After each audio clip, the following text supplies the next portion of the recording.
briefly touch on trachs so that you're at least familiar with them if you see them. But trach care, changing trachs, and all of that is going to be a topic of next term. But you're going to see some this term, and it depending on where you're at. So I want to at least make sure that you're familiar with them.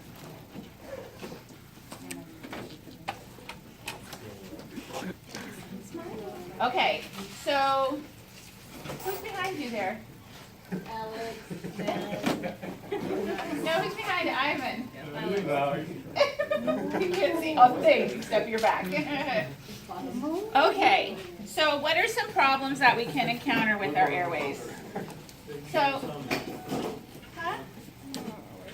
What'd you say? Putting it in that's a big problem. That's right from the get-go if we intubate into the esophagus. So, but the one thing you have to remember is once we are ready to initiate mechanical ventilation, if we don't have a good airway, the best ventilator in the world isn't going to make a difference. So it's very important to know about things that can go wrong. And the other thing you have to remember is when something alarms on your ventilator and you're looking for troubleshooting things, don't forget to look at the airway. Because sometimes people are like, what's wrong with the vent? What's wrong with the vent? And something is clearly wrong with the endotracheal tube. It's not the vent. So it's when you're troubleshooting, and we're not going to even go into the big part of troubleshooting until later on down the road, but from an airway perspective, and when things go wrong with your ventilator, the first thing you should do is look at your patient. Look at your patient, make sure your patient's okay, make sure this area is okay, looks right, and then go backwards. Don't start at the vent and go to the patient. Go from the patient to the ventilator. So we got this guy intubated, and there's a number of things that can go wrong. So we could, our cuff could get blown, and as I mentioned, sometimes it can get torn even while we're putting it in, but it also, something could just randomly happen and it could get blown once it's actually in as well. So it's important that you check the cuff. So these first couple things that I'm going to talk about, if there's a problem, they will give you low alarms on your ventilator because they're going to cause some kind of air leak. And if there's an air leak, air is not going to get to your patient and there's not going to be pressure generated to deliver the breath. So the alarms that will go off will all be low alarms of various sorts. So you come over to your patient and you figure out that, oh, there's no air in the cuff. So we put air in the cuff. There is actually air in the cuff, by the way. I know. It was not staying very well. So there's air in the cuff. Problem solved. But what if the problem is not solved and you put air in the cuff and then you notice it comes right back out? Oh, well, then we got to put a new tube in. There's no other option. Cuff is blown, we got to put a new tube in. So they make what's called a tube exchanger. And depending on your patient, could depend on how quickly and what kind of emergency this turns into. You have somebody who's being ready to be extubated, and he's okay, even if there's air leaking around it, well, so what? Leave it. That's not going to normally be the case. It's probably going to be one of your sickest patients that you have. So what you can do, I'm going to show you a couple things. I thought this one was already open, but this is called a tube exchanger. It's also known as a bougie, B-O-U-G-I-E, bougie. Bougie. And this is meant to go into the tube and basically become like a guide wire type thing for your airway. So you're going to put this in, you would take the tube out. It's really hard to do on the mannequin, so I'm not going to do it on him. But the idea is you would leave the bougie in. Well, I can actually do part of it. Take the tube out, and you leave this in place. So now your airway, being inside the vocal cords, that track is still intact. So we get a new tube in the what are you guys looking at over there? They're watching the feed. Oh. They're doing a live feed. Well, how cool is that? All right, keep going. Just want to make sure you weren't watching Montel or Maury or something.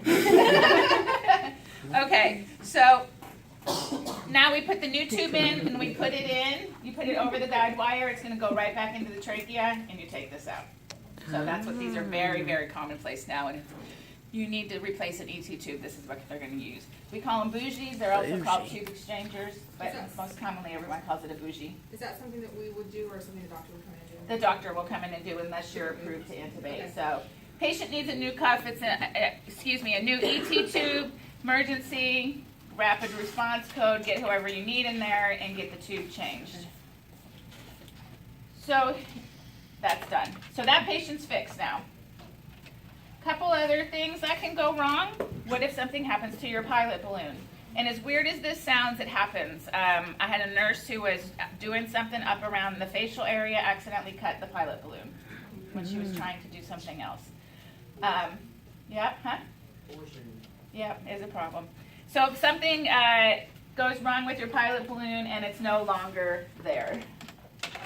Which I have one here, already ready for the occasion if I can find it.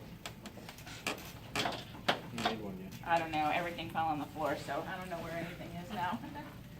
I have my ET tube that already had the pilot balloon ripped off of it. Yeah, she ripped it off yesterday. I did rip it off yesterday. Well, I'll rip it off again because somebody probably took it in all the chaos when the table fell.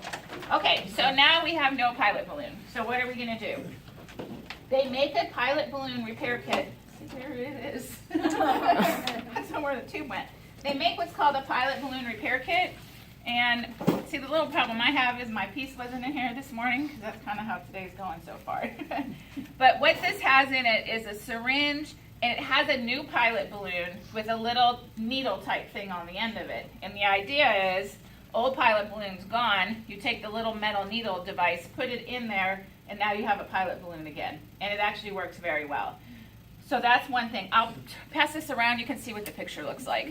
Not every place has those. It's good to have one in your pocket or somewhere close by if you're working in the ICU. So there's something else you could do as a temporary measure if need be. I had the funniest incident with my old Term 3 class the other day. I did this, and they all went, "Sharps out!" And I looked at them like they were crazy. I didn't know Mr. Maddox did all that. And then we had the stories about how the students actually did that at a clinic, and they looked at him like he was crazy. You guys know what I'm talking about? I'm assuming you did. So, sharps out. Don't usually just say that when you know, maybe a code or a lot of. I said that when I did my ABG. I I don't know, I was too like focused. I dumb. No, don't feel dumb. I don't tell you. I'm not trying to make you feel dumb. But typically when we're drawing the ABG, we're not going there and going, "Sharps out," and then. That's exactly what Yeah. it is. That's probably exactly what it is. Yeah. It's not an issue when you're in like a code. and Yeah, there's when something there's a going lot of around. stuff going on. So anyways, if you get a needle, like a 23 gauge needle, a very tiny one, you can actually put it in here. I ripped this way too far, so I might not actually be able to do this one.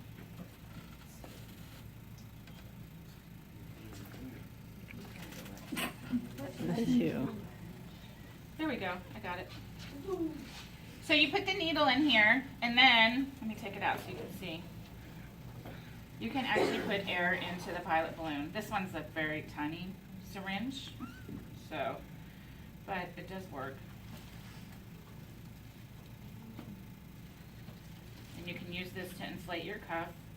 Will the bigger syringe be Yeah, you on could that? always exchange out from the Yeah, I'm just for doing this for right now. It doesn't really matter what size the syringe is. It's putting air in, which is what's important. And then you take a pair of hemostats. You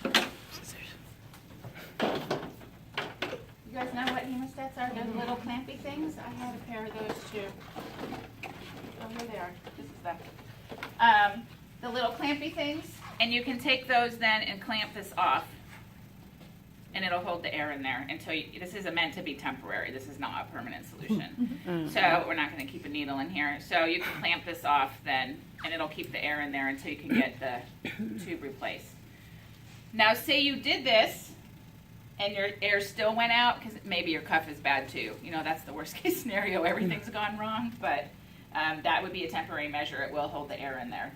So that's another thing that you can do. I've actually had students do this when pilot balloons went bad, so it does happen in real life. Sharps are no longer out. and it is something to be aware of. As often as last term, I had a student who did this in the ICU with one of their patients because the preceptor was like, "What am I going to do?" And the student's like, "I know what you can do."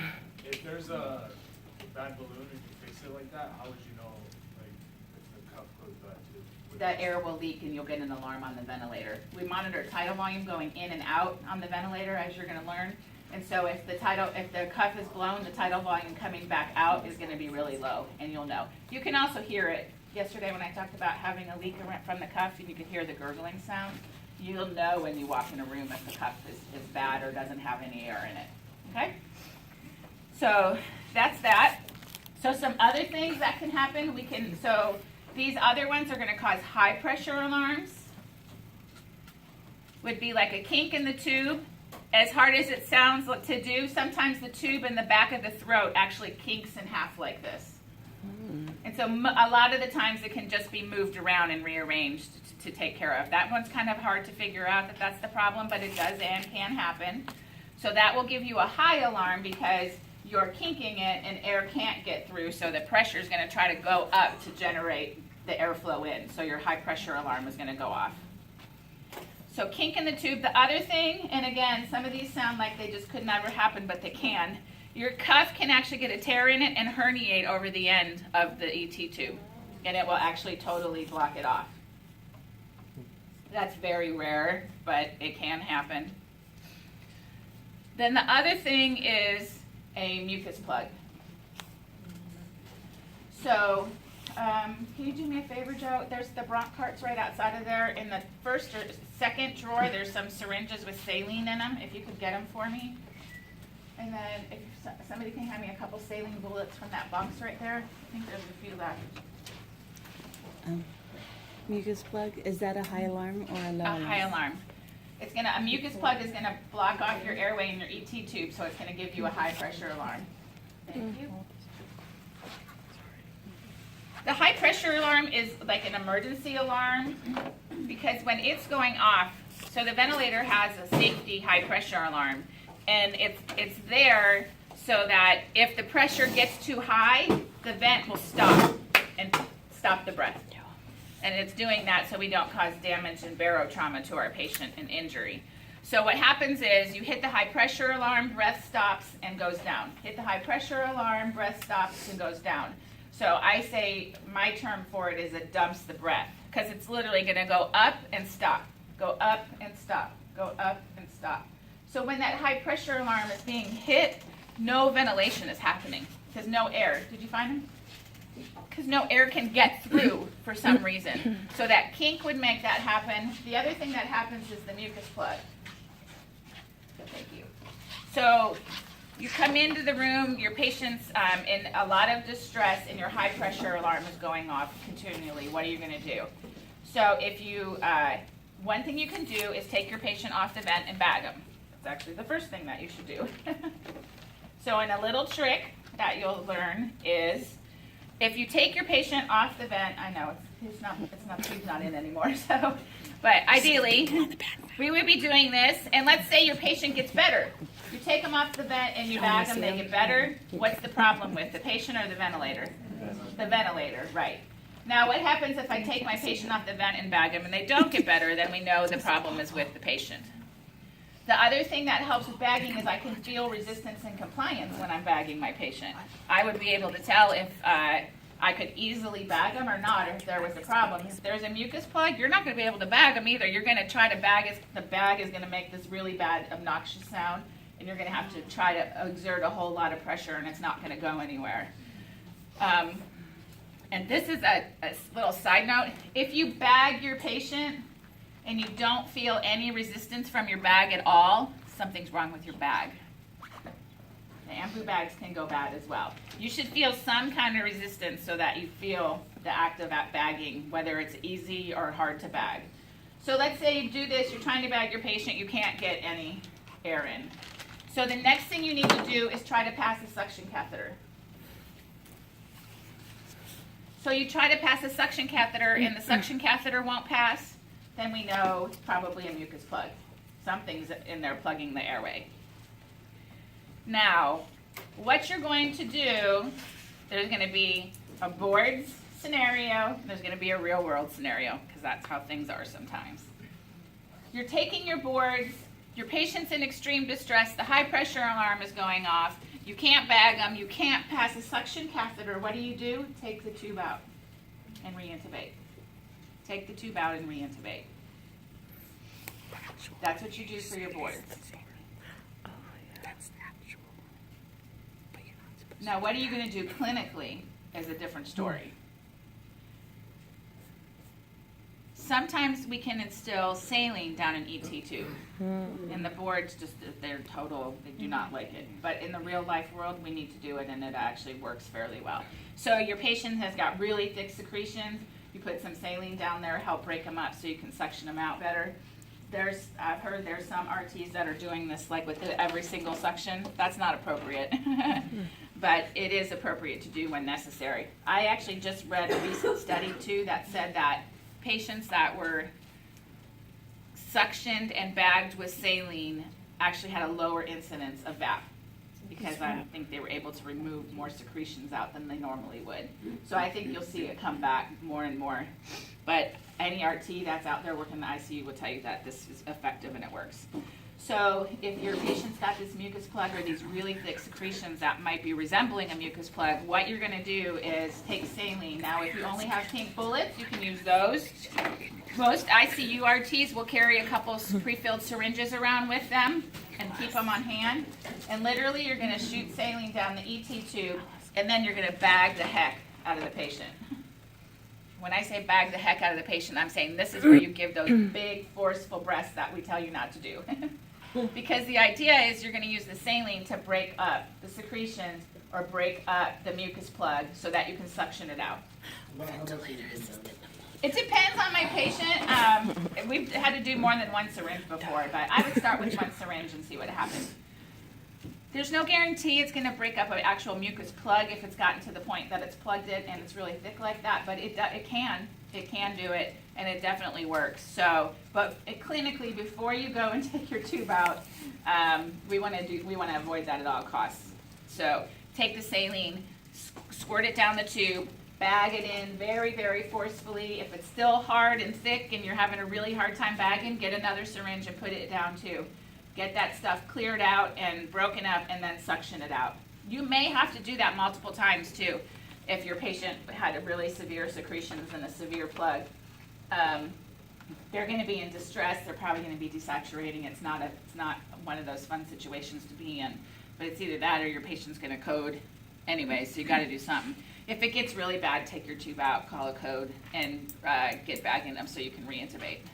So before you call the code, would you do a rapid response? Not for a mucus plug. I mean, If it's the it setting? depends. Some of this I can't really tell you exactly the scenarios and exactly how it's going to go, because some of it's going to depend on your patients. Some patients have their alarms going off and they just have really thick secretions, and you can get in there and suction and take care of the situation. You don't need to call a code then. Maybe you call your nurse in there, or you don't need to call rapid response. But we're the people that need to be there anyways, and we're already there.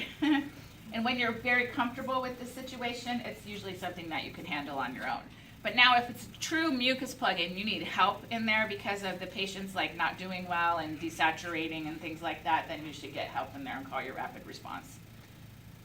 So, questions about that?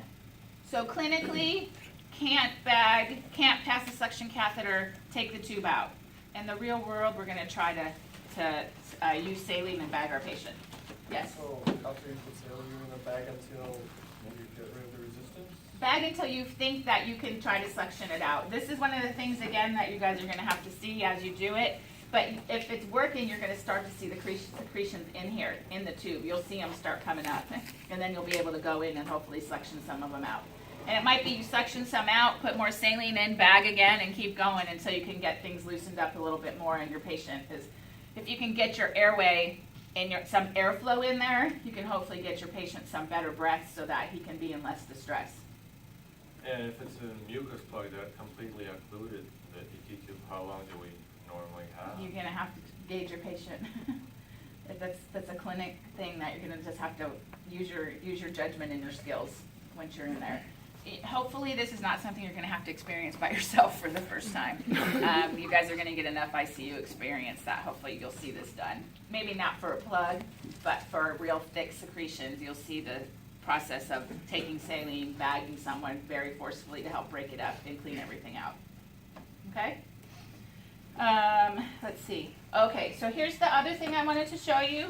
So your patient's on the vent and they're on high levels of PEEP. This is something I told you yesterday I would show you. So your patients, let's say they're on the mechanical ventilator and they're on 100% and 15 of PEEP.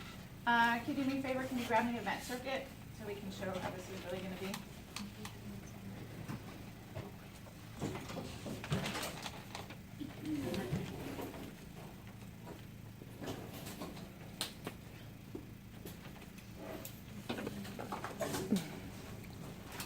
Thank you. So, they're on 100% and 15 of PEEP, and let's say something's wrong with the vent, or for some reason we have to take them off the vent, and we need to bag them. So, don't even worry about it anymore. What's going to happen if you take the circuit off? Just take the circuit off, you're going to lose all your PEEP, right? I showed you that last week. So, what you want to do, not every place does this, but it's a good practice and you should do it because you don't want to. 100% and 15 or 20 of PEEP, which you will have patients on, is a lot of PEEP and it's a high FiO2. If people are on that, it's because they need it. And so, as you saw when we were working with our lung, the longer you kept that on there, the more inflated it got. And we recruited all the alveoli that had been collapsed in our plastic tub over there. Well, real person, that takes about 8 hours to happen. And so you've spent all this time, maybe in the morning your patient sats were in the 80s, and you spent all this time working with them to recruit all the lung tissue that needed to be recruited, and you finally got your sats better, they're maybe 90, 91, 92, and your patient's more stabilized. And now, all of a sudden, the vent circuit gets disconnected because somebody disconnected it. It just happened by accident. So now you lost all that work and it's going to take another 8 hours to recruit everything again. Literally, you'll see your sats go back down to where they were and you'll have to start over again. So in a perfect world, if you have to take the patient off the vent for some reason and you need to bag them, the way that you need to do it is you get into these trusty hemostats again. Keep a pair with you. They come in handy. Now, you can use gauze in the hospital, but we don't have gauze here. So you want to use something to put it around the tube because what we're going to do is actually occlude the tube, and you don't want your hemostats to actually put a cut into it.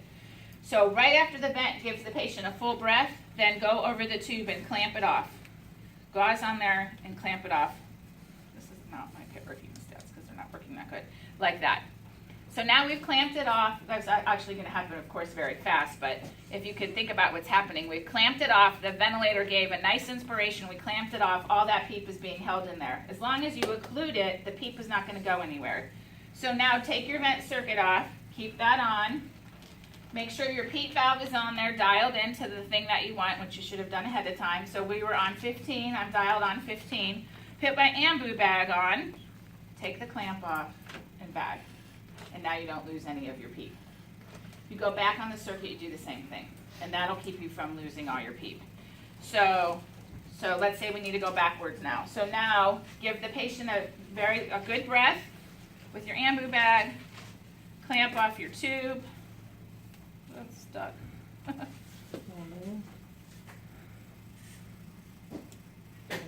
Clamp off your tube, take your ambu bag off. Put your circuit back on. Make sure that the vent's set, ready to go on, and unclamp. Hi, how are you?